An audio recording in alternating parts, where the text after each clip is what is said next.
Now to the politics of trying to get peace in Syria. The so-called Geneva II conference, called for January, is aimed at getting both the Assad regime and the opposition to agree to a transitional government as a first step. But right now, the two sides are as far apart as ever, and crucially, it's not even clear who, if anyone, will attend from the much-fractured opposition. Russia is a key backer of the Assad government. It was Moscow that engineered the deal to get him to give up his stash of chemical weapons, and it's Russia that continues to play a prominent diplomatic role in the region. So I asked Vitaly Churkin, Russia's ambassador to the United Nations, whether it can engineer a successful peace conference as well. Welcome to the program, Ambassador. Thanks for joining me. Thank you. So here we have again the attempt to get a peace process on the way for Syria. But we don't even know who's actually going. Is that a little alarming? Even the special envoy couldn't say who's actually going from all the parties involved. Well, this is precisely the problem, and this is the reason why it has not been possible to convene the conference till this point. And only yesterday the Secretary General was able to announce January 22 as the date for the convening of the conference. But still work needs to be done about the opposition, because there is no unity among the opposition, and various opposition groups do not recognize the right of the national coalition, which is usually referred to as the logical representative of the Syrian opposition, as their representative. And of course, for the conference to be successful, not only the opposition groups need to be constructively engaged, but also there must be acceptance among them that they are well represented. So some work still needs to be done, and we are participating in this work, because even though the United States said that they were going to bring the opposition to the table, we are also in the process of talking with various opposition groups in order to make sure that they do come to Geneva, they do come as united as possible, and they talk constructively on the basis of the Geneva Communique of 2012. Well, if you had to bet right now, this peace conference is scheduled for about 2 months away. Do you think it'll happen, and do you think it'll be meaningful? I mean, uniting the opposition has been, attempted for the last 2.5 years. Do you think there'll be a meaningful conference? My gut feeling is that it is going to happen this time unless there is a major provocation. And what is disturbing is that we here again return to this conversation of changing things on the ground before the conference takes place. So the danger now is an effort by the opposition to reverse the military situation and to have some military gains, and then things can go badly, and in the absence of unity among the opposition, then the convening of the conference may be at risk. All right, you talk about the military track and the opposition. Well, obviously also President Assad has very powerful friends, including you and Iran, and there is a lot of military activity on his side as well. Is President Assad expected to be part of a post-conference reality, or does the peace proposal envision him leaving power somehow after a peace deal? Well, of course, there is nothing about him leaving power in the Geneva Communique, which is going to be the basis of the negotiations. But our answer to your question is that the Syrians must decide that themselves.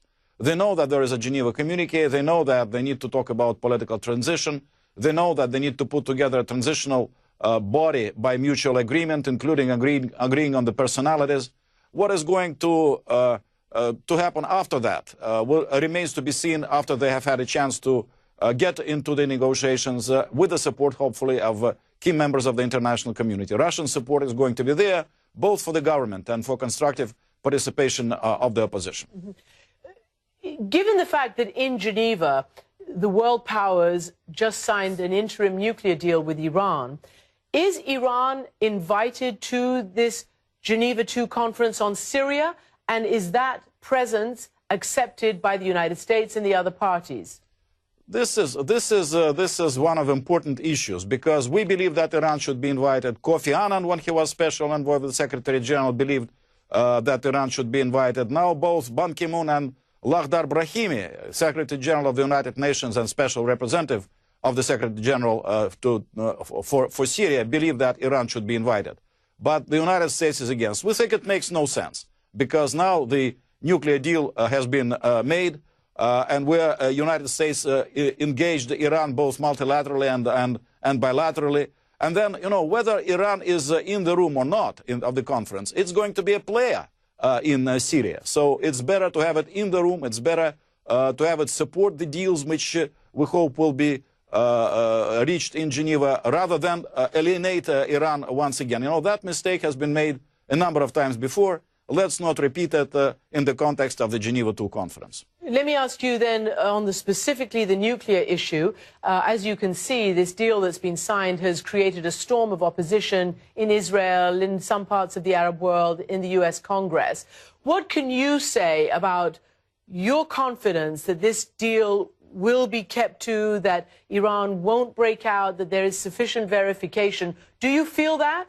Yes, we do. You know, it's because it's not a rhetorical deal. It's something which is setting in train very important steps from Iran and the international community in cooperation with Iran. The nuclear program of Iran, the enrichment program, will essentially be not stopped, but sort of not developed any further, and in some cases turned back.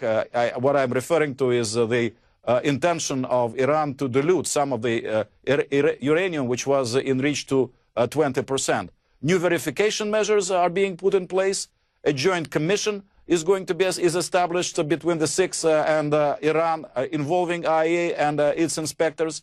So this is, I mean, the paper has been released. It's a pretty detailed and very serious deal, which I believe is a great achievement both for the six and for Iran. And it's particularly important that we are finally talking in practical things, and there is a real opportunity here to get rid of this specter of Iranian nuclear weapon. And if this is, if it were to happen, and we believe that there is a very good chance of that, then this threat to Israel, which has been hanging over their heads for such a long time, will be taken care of. So I think that the Israelis and other doubters should give everybody an opportunity, those who are involved in actual negotiations, to move ahead on this deal, and that might turn around the entire situation in the bigger region.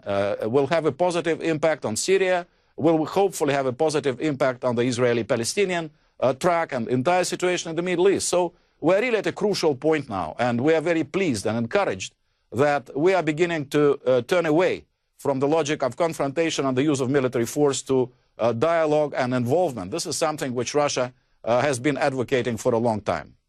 Ambassador Churkin, thank you very much indeed for joining me. Thank you, Christian.